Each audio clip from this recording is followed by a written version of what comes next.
एक दिन जी कर देखो तुम जिंदगी किसान की, कैसे वो मिट्टी से सजा देता है थालियां हिंदुस्तान की। हेलो दोस्तों, मैं गौरव सचान आपका स्वागत करता हूं आपके अपने चैनल डिस्प्यूटेड एरा पे। आज हम लोग चर्चा करने जा रहे हैं कृषि बिल के बारे में। दोस्तों, सरकार का तो कहना यह है कि कृषि बिल के आने से किसान के जीवन में बहुत बदलाव आएंगे, और ये सही भी है। बदलाव तो आएंगे, अच्छे होंगे कि बुरे, इसका कहना थोड़ा सा मुश्किल है। वैसे सरकार कभी भी कोई कदम इंसान के विरुद्ध नहीं उठाती है, वो उसके हित के लिए उठाती है, परंतु कभी कभी इसके परिणाम विपरीत भी हो सकते हैं। अगर हम इतिहास उठाकर देखें तो हमें मालूम चलता है कि भारत हमेशा से कृषि प्रधान देश रहा है, और यहाँ की लगभग 50% जनसंख्या कृषि या उसके द्वारा हो रहे कार्यों से जुड़ी हुई है। तो आइए अब हम उन 3 बिल के बारे में बात करते हैं जो इस समय सरकार द्वारा लाए गए हैं। पहला है कॉन्ट्रैक्ट फार्मिंग। दोस्तों, कॉन्ट्रैक्ट फार्मिंग क्या है? यह भी एक बड़ा प्रश्न है, परंतु लोग इसके बारे में चर्चा नहीं कर रहे हैं, क्योंकि जो इम्पैक्ट लोगों को दिखाए गए हैं कॉन्ट्रैक्ट फार्मिंग के, या जो लोग समझ पा रहे हैं कि ऐसा होगा, तो वो थोड़े से अलग है। और अगर आप इसको डीप में समझेंगे तो आपको पता चलेगा कि ये अच्छा है कि बुरा है। जैसे इसके इम्पैक्ट क्या हो सकते हैं, लोग जो समझ रहे हैं कि आप समझिए आप एक किसान है, और जैसे मैं समझता हूँ कि मैं किसान हूँ।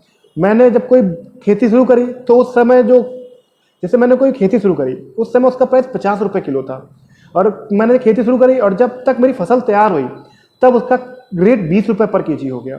तो मेरा सीधे 30 रुपये पर केजी का लॉस हो गया। अगर मैं कॉन्ट्रैक्ट फार्मिंग करता हूँ तो मैंने कॉन्ट्रैक्ट पर दे दिया 50 रुपये पर। अब उसमें बढ़े या घटे उससे मुझे फर्क नहीं पड़ता, क्योंकि अगर घट जाएगा तो मेरा लॉस नहीं होगा, बढ़ जाएगा तो भी मेरा मतलब 50 रुपये तो एटलीस्ट जाना ही जाना है। तो ये कॉन्ट्रैक्ट फार्मिंग है। लेकिन क्या आप सोच सकते हैं कि अगर कारपोरेट सेक्टर ने कॉन्ट्रैक्ट फार्मिंग में हाथ लगाया तो क्या क्या परिणाम हो सकते हैं? कॉन्ट्रैक्ट फार्मिंग के आ जाने से जो किसान है उसका भला तो होगा, परंतु पूरे उसके गांव जो है उसका भला नहीं हो सकता। क्योंकि जब कॉन्ट्रैक्ट फार्मिंग होगी तो पूरा का पूरा जैसे कॉन्ट्रैक्ट पे ले लिया गया, लेकिन सरकार ने कहीं ये नहीं कहा कि जब कोई कॉन्ट्रैक्ट फार्मिंग करेगा तो अगर मान लीजिए कि कंपनी मना कर दे कि मैं नहीं ले सकता, तब क्या होगा? या मान लीजिए कोई फसल ही नहीं उगती है, तब क्या होगा? ऐसे कुछ परिणाम हो सकते हैं जिसके बारे में सरकार ने चर्चा नहीं करी है। और आपको पता होना चाहिए कि कारपोरेट सेक्टर कभी भी लॉस मेकिंग नहीं होता।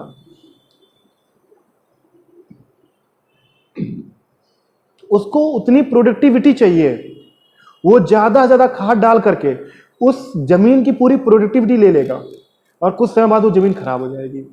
क्योंकि किसान को जमीन से मतलब है, कारपोरेट सेक्टर को जमीन से कोई लेना देना नहीं है। आज वो मेरी जमीन ली है, मेरी जमीन खराब होगी तो कल किसी और की ले ले, इस तरीके से वो काम करेगा। तो आप सोच सकते हैं कि अगर कॉन्ट्रैक्ट फार्मिंग के आने से अगर लोगों को फायदे दिख रहे हैं तो उसके नुकसान भी हैं। दोस्तों, अब हम दूसरे टॉपिक पर आते हैं कि अगर कारपोरेट सेक्टर आ जाएगा तो इसका असर रोजगार पे भी पड़ेगा। एक भूमिहीन किसान जिसके पास खुद की जमीन नहीं है, वो दूसरे की जमीन पर जाके काम कर रहा है। कारपोरेट सेक्टर आएगा तो वो बड़ी बड़ी मशीनरी लाएगा, पूंजीवाद लेकर के आएगा। पूंजीवाद आप समझ सकते हैं? पूंजीवाद मतलब जिसके पास ज्यादा पैसा है वही कॉन्ट्रैक्ट पर लेकर काम करेगा। कम पैसे वाले लोग खेती कर ही नहीं सकते। तो ये पूंजीवाद के आने से और बड़ी मशीनरीज के आ जाने से जो लोग काम कर रहे हैं उनकी संख्या कम होती जाएगी, और ये जो लोग वहां पर एज अ लेबर काम कर रहे हैं वो हम वहां पे उनकी जो वैकेंसी आप कह सकते हैं वो खत्म होने लगेगी, कि मतलब वहां उनको काम नहीं मिलेगा। तो वो क्या करेंगे? इस सरकार ने क्या इसके बारे में सोचा है? वो शहर में आएंगे जहां पहले से बेरोजगारी भरी हुई है। अब क्या होगा? ऐसे कई मुद्दों पर सरकार को सोचना पड़ेगा। ऐसे कुछ नहीं हो सकता ना।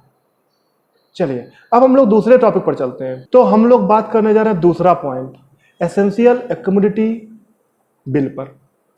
दोस्तों, ये बिल क्या है? इस बिल में बात की जा रही है कि जो अनाज है वो हमारा एसेंशियल प्रोडक्ट नहीं है।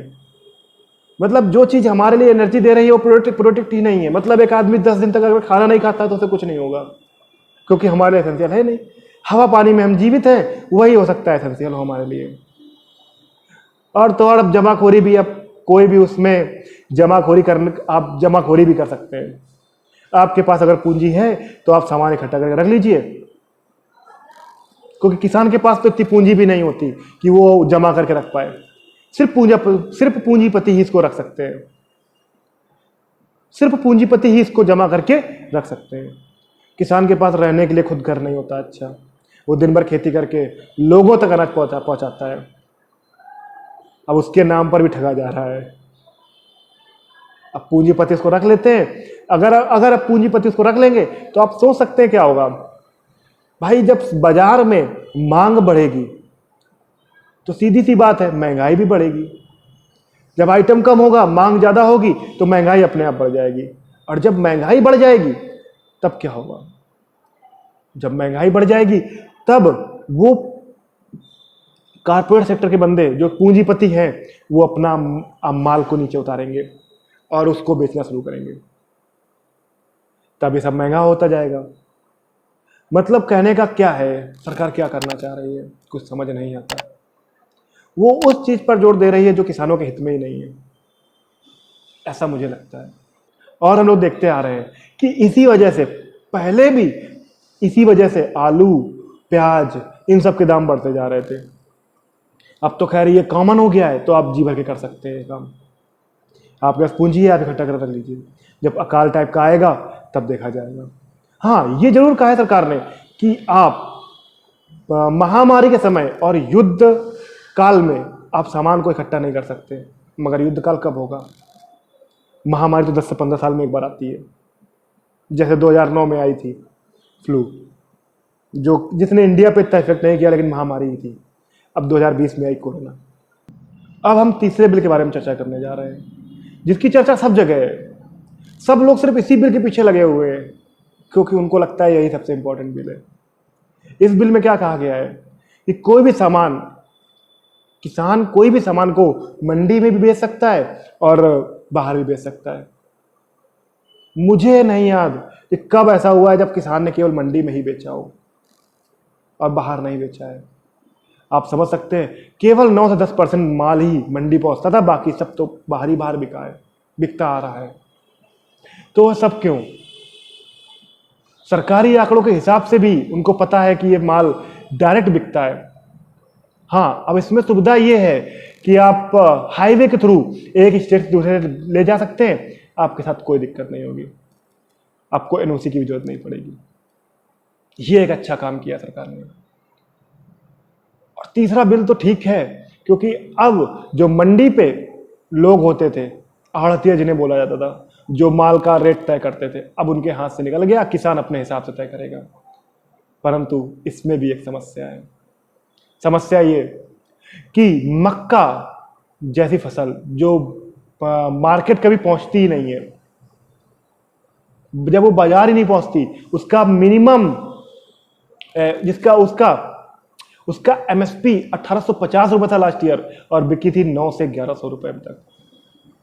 तो सरकार को इस पर थोड़ा बदलाव करके ये करना चाहिए कि आप एमएसपी से कम में तो खरीद नहीं सकते। कि एक व्यापारी अगर सामान लेने आता है तो उसको एमएसपी पर तो लेना ही पड़ेगा। अगर वो एमएसपी पर लेता है तो ही उसका सामान वो खरीद सकता है। ये अगर सरकार करती तो वेल एंड गुड हो जाता। अब इसके क्या परिणाम निकल सकते हैं, क्या होगा? अब आप देख रहे हैं कि क्या इससे लाभ होंगे, किसको लाभ होंगे और किसको नुकसान होगा इससे। अब देखते हैं हम लोग, आइए इसको देखते हैं। सबसे पहला लाभ तो जो सरकार करती आ रही है, पूंजीपतियों को लाभ होगा, क्योंकि वो बल्क में सामान इकट्ठा कर लेंगे और इकट्ठा करके अपना गोडाउन में रख दिया। क्योंकि सरकार ने तो राइट दे रखा है कि आप उसको बल्क में रख सकते हैं इकट्ठा करके। अब उसने इकट्ठा करके रख दिया और कोई भी कानून व्यवस्था उसको नहीं बिगाड़ सकती, रखा रहेगा अपना जब तक उसके पास मन होगा उसका। जब महंगाई आएगी तो बेच देगा। पहला लाभ पूंजीपति को, उससे उसका जो प्रॉफिट है वो डबल भी हो सकता है, ट्रिपल भी हो सकता है। कृषि पर सब्सिडी खत्म हो जाएगी, कृषि के लाइसेंस खत्म हो जाएंगे, और तो और अब कृषि वालों को टैक्स भी देना पड़ेगा। सरकार ये समझने को तैयार ही नहीं है कि जो कृषि है वो जो सरकार के लिए आर्थिक आर्थिक आर्थिक सरकार समझने को तैयार नहीं है कि जो कृषि है वही सरकार का आर्थिक ढांचा मजबूत करती है, या हम कह सकते हैं अर्थव्यवस्था को मजबूत करती है। अब तो वो भी नहीं हो सकता। क्यों? आप देख रहे हैं कि 2020 में इस कोरोना काल में सिर्फ एक कृषि है जिसने जीडीपी को बचा कर रखा हुआ है, जो प्लस पर ही चल रहा है, नहीं तो आपका सब कुछ माइनस पे चला गया। यहां तक कि भारत की जीडीपी भी माइनस में आ गई है, जो कभी नहीं गिरी होगी उतनी गिरी चुकी है। तो क्या लगता है आपको, क्या सही है और क्या गलत? एफसीआई को प्रभावहीन कर दिया। लोगों को लग रहा है कॉन्ट्रैक्ट फार्मिंग अच्छी है, मगर लोग समझ नहीं पा रहे किसानों की जमीन का अधिग्रहण हो रहा है। कल को अगर वो नहीं दे पाए प्रोडक्टिविटी, कोई भी फसल लगाई गई, कॉन्ट्रैक्ट हुआ, और अगर किसान वो कॉन्ट्रैक्ट बेस पर नहीं तैयार कर पाया, तब क्या होगा? क्या वो अपनी जमीन बेच कर देगा कॉर्पोरेट सेक्टर को? क्योंकि कॉन्ट्रैक्ट तो हुआ है, सरकार उसमें दखलंदाजी भी नहीं कर सकती क्योंकि कॉन्ट्रैक्ट है। अब हम लोग समझते हैं इसके भविष्य में क्या प्रभाव होंगे। भारत में social security, job security, energy security तो खत्म ही हो चुकी थी। रही थी फूड सिक्योरिटी, वो भी सरकार खत्म करने जा रही है, क्योंकि सरकार के हिसाब से तो एसेंशियल प्रोडक्ट है ही नहीं ना। राइट टू फूड का जो आपका वो है वो भी खत्म हो गया।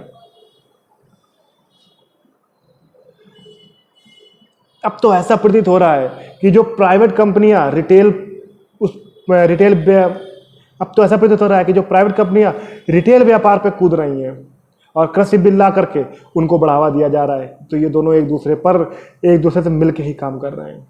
दोस्तों, आपको हमारे द्वारा दी गई जानकारी कैसी लगी, इसको कमेंट सेक्शन में जरूर बताएं। वीडियो को लाइक करें, शेयर करें, और अगर आप हमारे चैनल में नए हैं तो सब्सक्राइब करना ना भूलें। जय हिंद, जय भारत।